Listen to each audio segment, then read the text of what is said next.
Hello and welcome to another episode of Disney Movie Investigation. If this is your first time watching, welcome to the show. In each episode, we take a look at a movie that is featured on Disney+. On this episode, we're taking a look at an animated direct-to-video sequel as we take a look at Brother Bear 2. And stay tuned for our bonus story as we take a look at the Redwood Creek Adventure Trail located in Disney's California Adventure. And if you are enjoying these episodes, I do ask that you please hit that subscribe button. That way you'll be notified with each new episode. Now, sit back and enjoy this episode of Disney Movie Investigation. So like I said, today we're covering Brother Bear 2. This movie was released on August 29th, 2006. It was directed by Ben Gluck. It was written by Rich Burns, and the production company was Disney Toon Studios, and it was distributed by Walt Disney Home Entertainment as a direct-to-video. In terms of the production of the movie, like I said, is a direct-to-video sequel of Brother Bear, and Melissa Etheridge would actually contribute 3 songs to the movie. And originally they had some casting changes. Jason Marsden was originally cast as Kenny, replacing Joaquin Phoenix, but he swapped out of the movie for unknown reasons, but he was replaced by Patrick Dempsey. Jason Razzie voiced Dene from the first film, but unfortunately he had sadly passed away since the first film, so his character was not included in the sequel. So let's take a look at the cast. So we have Patrick Dempsey as Kenny, Jeremy Cerez returns as Coda, Mandy Moore as Nita, Rick Moranis as Rut, Dave Thomas as Turk, and Michael Clark Duncan as Tug. In terms of the plot, Kenai is still a bear, and Cody strongly believes that they do not need a girl, just each other.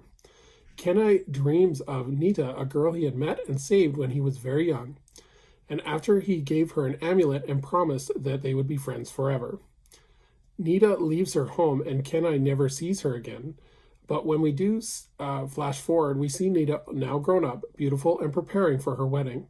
However, the ancestors are not pleased as Nita has already tied her heart to Kenai. The only way for Nita to break the bond and to be happily married is to journey to the very place where Kenai gave her the amulet and burn it together.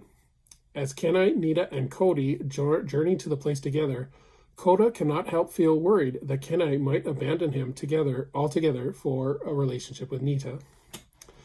So in terms of recommending this movie, I think it's a very well done direct-to-video sequel, one of the better ones. The story is a little bit predictable, like the ending you can see coming from a mile away. However, the animation style is very beautiful. The background paintings, definitely some beautiful landscape painting. I think Mandy Moore does a really good job as Nita. Definitely you can it was hard sometimes. You could hear the traces of Rapunzel as she would go on to do. But yeah, no, I think she did a really good job. And I think Patrick Dempsey picked up right where Joaquin Phoenix left off in the first movie. Definitely one of the better direct-to-video sequels and definitely one I recommend. So yeah, check it out. So as we move on to our bonus story, we're going to take a look at the Redwood Creek Challenge Trail, or Adventure Trail as it's sometimes called. This is a forest-themed family player area that's located in the Grizzly Fall areas of California Adventure. The attraction was part of opening day at California Adventure on February 8th of 2001, and it features a network of trails simulating a trail in the Redwood Forest. It also features a network of large stairs, a rope bridge, a rock climbing wall, a zip line, and side-by-side slides, and an amphitheater. The area also features Kenai's spirit caves, where guests can find out what their spirit animal is. In 2003, after the first Brother Bear movie came out, it would be rethemed to Brother Bear and would feature meet and greets with the characters from Brother Bear. I would also feature a show called The Magic of Brother Bear that was in the amphitheater. In 2009, the attraction would be rethemed again to feature the Wilderness Explorers from Up, where guests could earn Wilderness Explorers badges as well as they could meet both Doug and Russell from Up.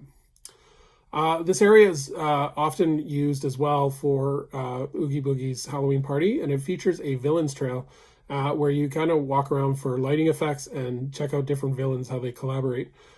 This is often very popular. When I did the Oogie Boogie's Halloween party a couple of years ago, this had up to an hour to an hour and a half wait. So it is very popular. So if you are wanting to see this, I recommend getting in line early or checking it out very late as towards the end where the party closes. So, but in terms of the attraction itself, it's really cool. It allows kids to burn energy. There's a lot of fun things for them to do. And then for family members, it's a great kind of just walking trail, as well as there's a little rest area where you can kind of relax and just enjoy the outdoors. So thank you so much for joining us here on another episode of Disney Movie Investigation. I would invite anyone to please leave a comment below on what they thought of Brother Bear 2. And if you have been to the Redwood Creek Challenge Trail, I would love for you to leave a memory or your impression of it. So as we look forward to our next episode, we're going back into the vault as we take a look at the classic film, The Sound of Music. So until next time, I hope you have a magical day, and we will see you real soon.